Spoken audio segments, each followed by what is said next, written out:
So when we decided in our family, Courtney and I decided that we wanted to go to seminary, we had to basically reckon with two obstacles.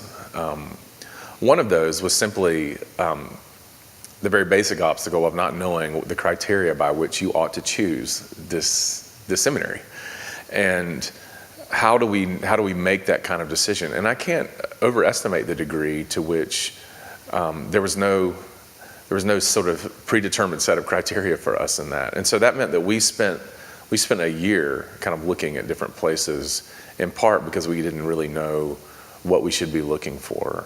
Of course, when we came to Covenant and I went to a lecture with Hans Beyer and listened to him and pray, I thought, that's the criteria, I'm coming here.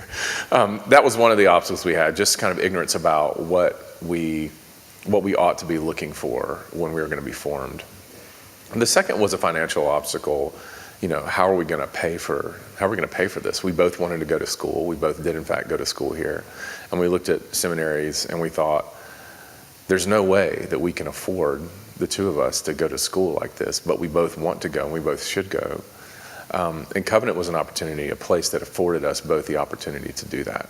And so that's one of the reasons we came here, because they were so generous to us, where I was able to go and my wife was able to go on scholarship, and I received a partial scholarship. And that allowed us to make this thing work, so that not only did we graduate with degrees together, which has its own kind of significance, but the implication of that is that the early years of a marriage were spent together, being formed in theology and in the scriptures by the faculty of this seminary. That's actually the gift that we have, that now my wife and I, we've been married for 20 years, we have a shared vocabulary, we have a shared set of experiences, we have shared mentors, and that's an enormous gift.